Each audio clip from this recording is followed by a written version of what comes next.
Hey, so let's wrap up our introduction to doing basic statistical analysis using the base functions in R with a lesson on linear regression. As we mentioned before, linear regression is when we're testing a continuous variable against at least a continuous variable. Multiple regression is when we include with that continuous predictor variable another continuous predictor variable, any number of predictor variables, and they can also include categorical predictor variables. We'll cover model fitting with LM, and again how to query with summary and Anova. We'll talk about how to fit multiple models. We'll talk about how to extract confidence intervals from those models, and also I'll show you how to scale data for when you really need to make good comparisons between the beta coefficients that come out of regression. We'll also talk about how to fit interaction terms and some of the pitfalls involved in those. And with that, you should have a pretty good start on how to do stats at a basic level using the functionality of the base stats package in R. We will get started by loading our packages.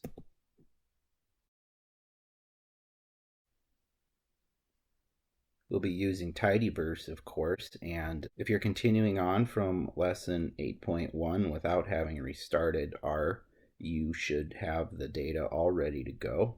Otherwise, we can apply the same preparations to the mtcars data set here. To begin with linear regression, we begin by looking at the data as a scatter plot. Here we fit a scatter plot and add geom point. We can see what tends to be a fairly consistent linear decline in fuel economy measured as miles per gallon, as the power of the engine measured as horsepower here increases. So as horsepower increases, fuel economy tends to decline. If we want to see the linear relationship that we will be testing with the linear regression, we can add geom smooth with method LM. This is using the same function as LM that we've used last time and will continue to use to conduct linear regression. It's usually good practice at this point to turn off that shaded confidence interval using the command SE equals false.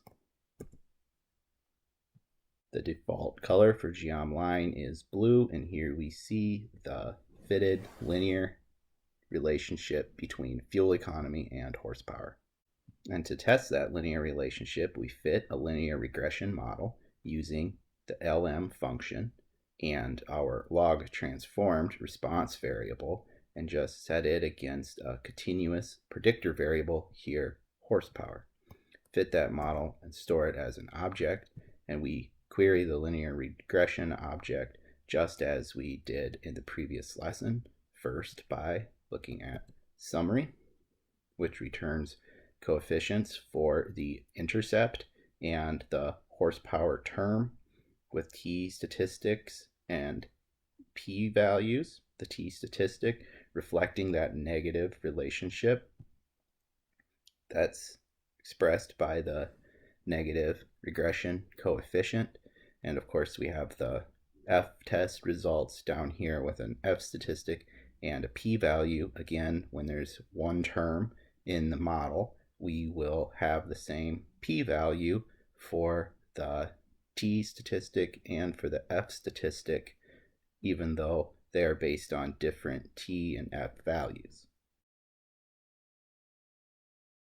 We can get an Anova table and another view of the F statistic by calling the Anova function on this LM object.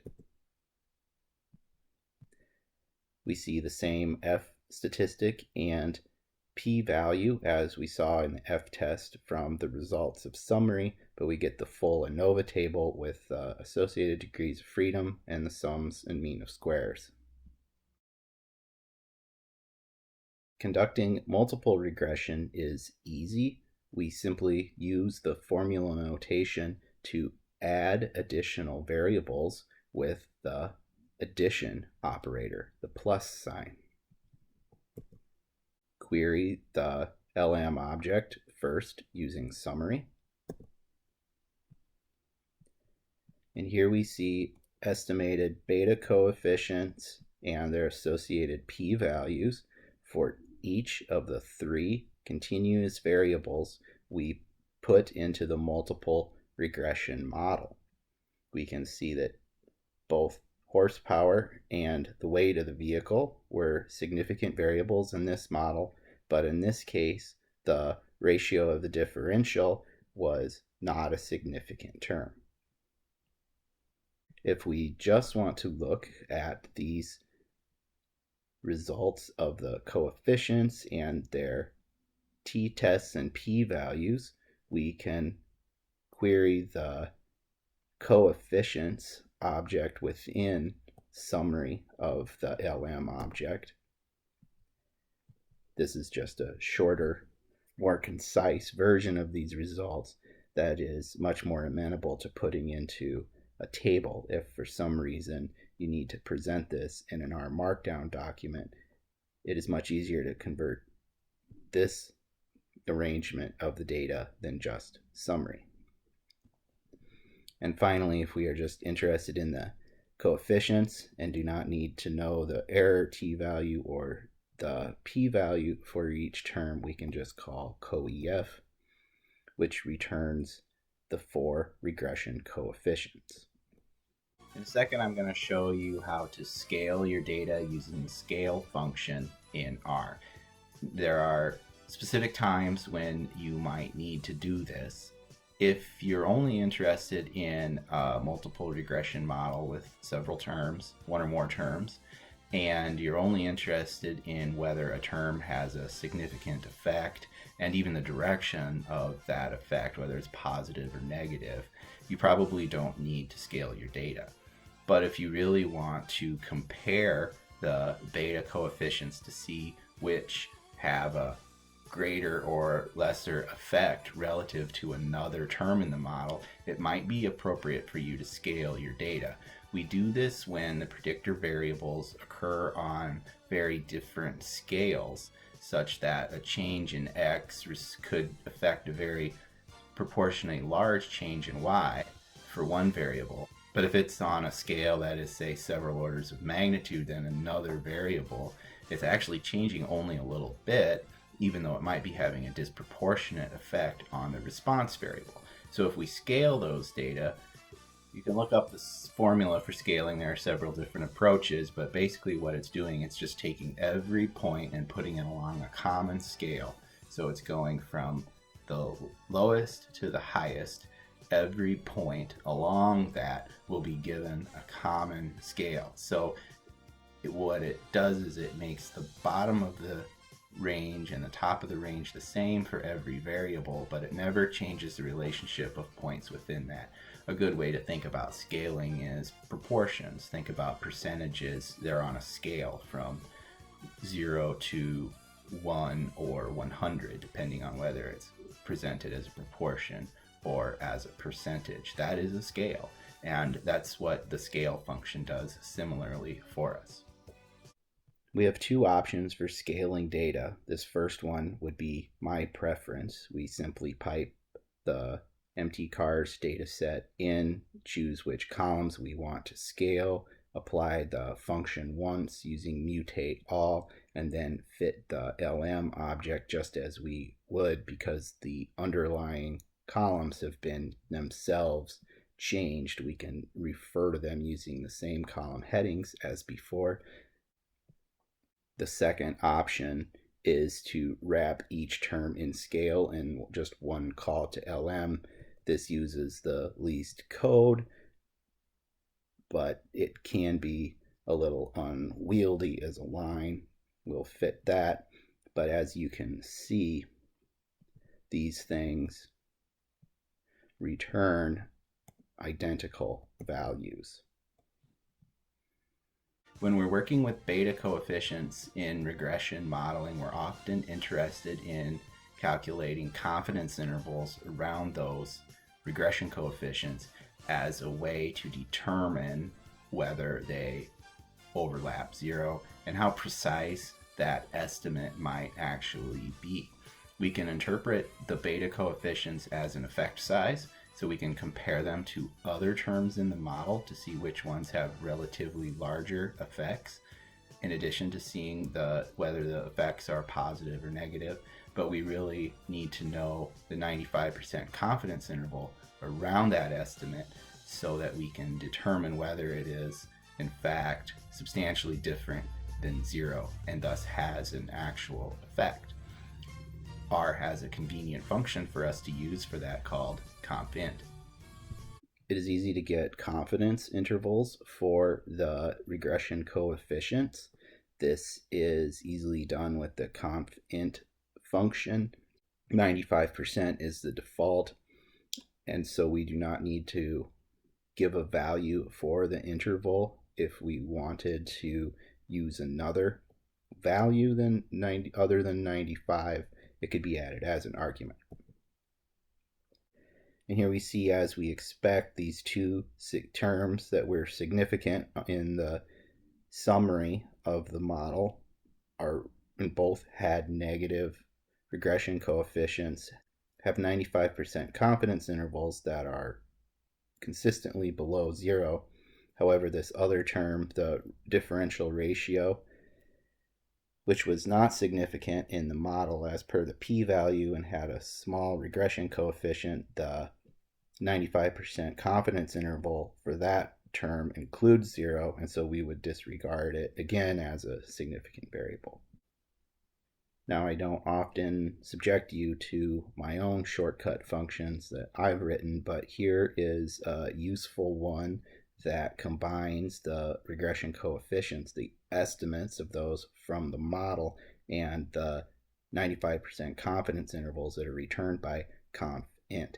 You see that when we call coef and conf_int, the coef call returns data in a wide format, with the column headers being the terms of the model, whereas when we call conf_int, we get a long format where the columns are the tops and the bottoms of the confidence interval ranges. So this little function here, which I call coefer, will orient those so that they are easy for us to read and plot. So we put that function into the global environment. We can see it here, and then we can apply it to our LM objects and store it as an object itself called terms. And we can just view that output here. We see all 4 terms. We have the intercept included as well. We see the lower range of the confidence interval, the estimated regression coefficient, and the upper range of the 95% confidence interval.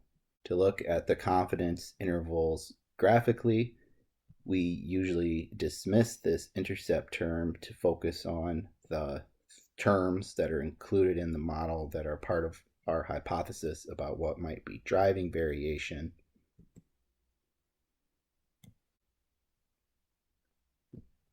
When we view the data this way, we see the relative importance of these 3 different terms on fuel economy. So while horsepower was a significant term in the model, when we plot its confidence interval, we see that the effect of that term is actually substantially lower than that of the car's weight. So even though we have 2 significant variables, we would look at this and conclude that weight is a much more influential factor in determining the fuel economy of these automobiles rather than horsepower. And confirming what we've seen in all the results so far, the ratio of the differential is not a significant factor because its confidence interval includes 0. We can condition our scatter plot on another variable by adding transmission as a color or fill in aesthetics for geom smooth and geom point.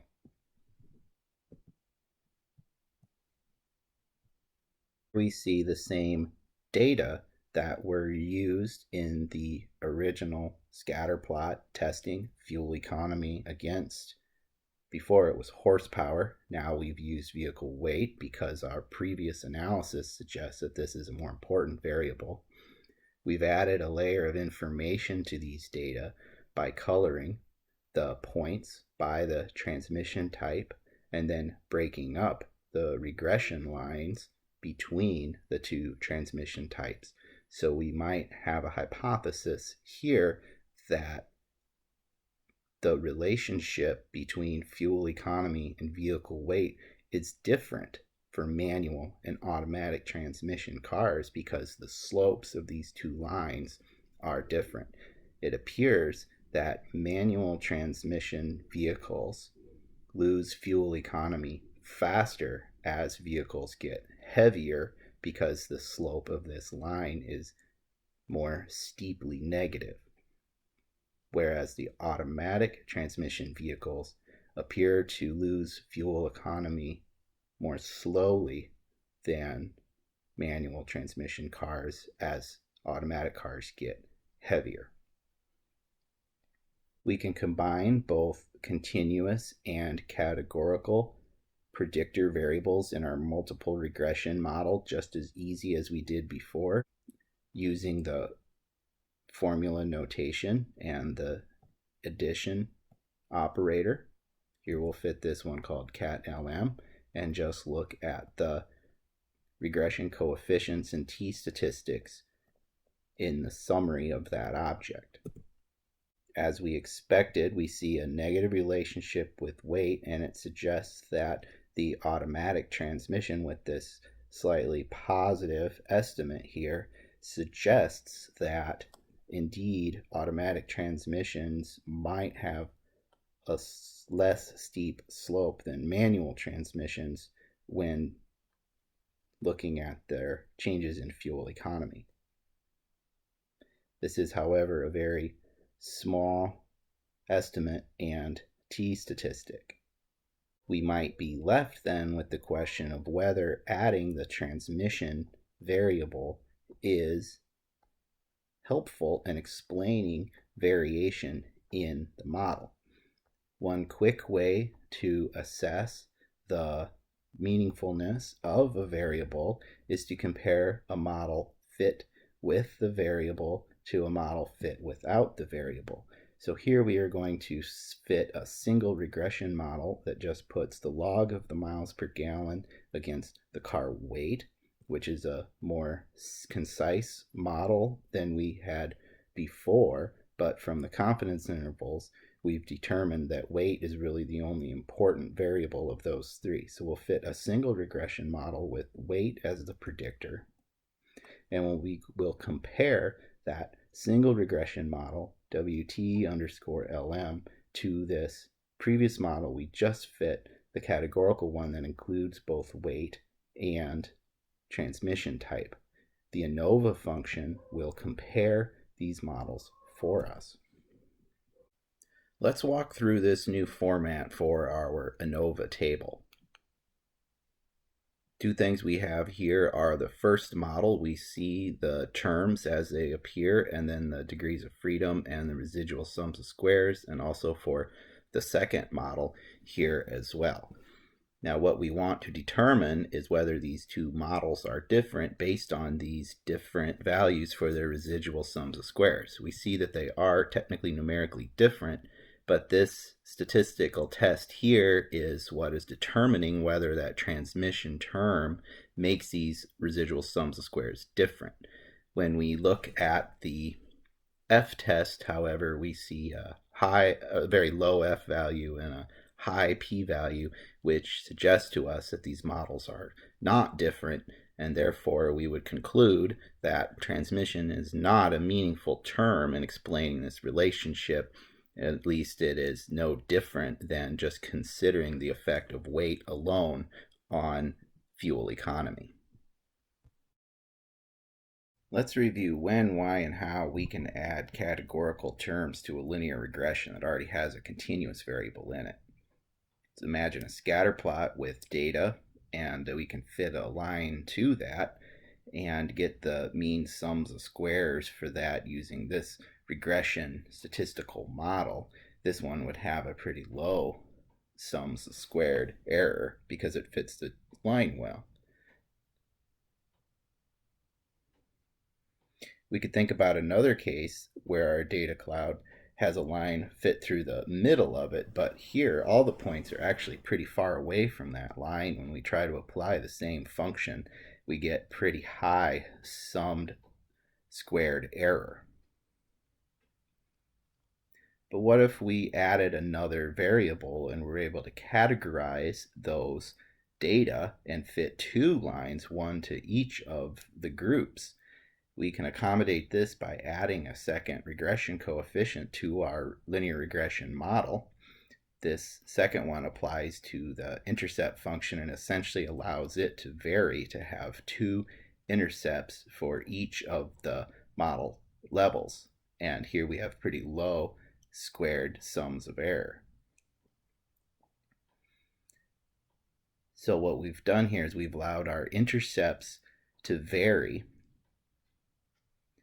while still holding the slopes of these lines constant. And remember, the slope, of course, is the workhorse of the linear regression, and that is where our effect lies. And in here, we don't have a hypothetical reason for why the effect should vary among these two groups. But then how do we model a situation where slopes vary among the groups? These are when we might apply interaction terms. At this point, I'm going to jump in and give a word of caution about interaction terms. Now, I'm going to show you how to fit them using R, but I'm going to caution you to really think about whether you want to use one or not. A lot of times, students just throw them in because, hey, why not? And you might be able to see whether something is significant. But as I'll show you with some of the whiteboard examples in a second, it can really impact the nature of your analysis, and it can really affect what you get to say in your conclusions about your data. So always make sure that you have a good reason to include an interaction term in your regression models and that it's justified by a hypothesis before you even start. Don't just throw an interaction term in just because you can or your advisor told you. Just go and try it and see what happens. Always have a reason. There's two types of interactions to review here, and we'll also discuss their implication on the interpretation of the main effects of the model. First, we can consider a situation where we have two lines that only slightly diverge. They have different slopes, but they don't cross, which means their intercepts are fairly similar. This is what we would call an ordinal interaction, and we do have the ability to make qualified statements about the conclusions as long as we talk about the effect of x on y at the different levels of x. Consider then a second situation, however, where we have very different slopes, we have very different intercepts, and these lines definitely cross. The value of y depends heavily on the value of x. This is a non-ordinal interaction, and we can't conclude anything about the main effects because where y is can actually completely switch based on the value of x. We can't make any conclusion about x. So before we include an interaction term in our statistical models, we always want to have a hypothesis for it, a reason for why it's there and why we expect to see the change in slopes as well as a potential change in intercepts. The best way to fit an interaction model to truly understand the impact of adding a term to the model is to add the interaction with a plus sign using the colon to separate out weight and transmission. We can easily fit this multiple regression model with the interaction term, and we will add it again here to the Anova so that we can compare all three models to determine whether either the transmission factor as a additive variable or as an interaction with the main effect of weight are meaningful in explaining variability in the data. Let's look quickly at the Anova table when we have included this third model that includes the interaction between weight and transmission. We can see the three models, their terms, and the results identified here, and the residual sums of squares for us to compare again in this column. Now, as we saw before, these two numbers are numerically different but still very close. However, in this third model, we see that the residual sums of squares is quite a bit lower, and the f-test confirms that it is statistically significantly different than that first model.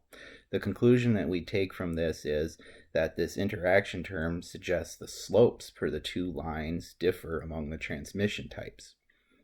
The transmission would suggest that the intercepts would differ as well, except as we saw in our previous test, this is not a significant relationship in the model. So that wraps up a really whirlwind tour of the basic statistical analysis functions in R and how we do all sorts of ANOVA and linear regressions. Almost every statistical analysis that we'll do going forward in some way builds on this structure that we've learned in using the LM function. So practice this, and this will be your go-to function for analysis in R. This lesson was brought to you by the following new base functions: conf int and scale.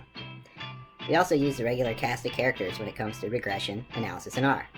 And as always, this lesson was brought to you by the letter R.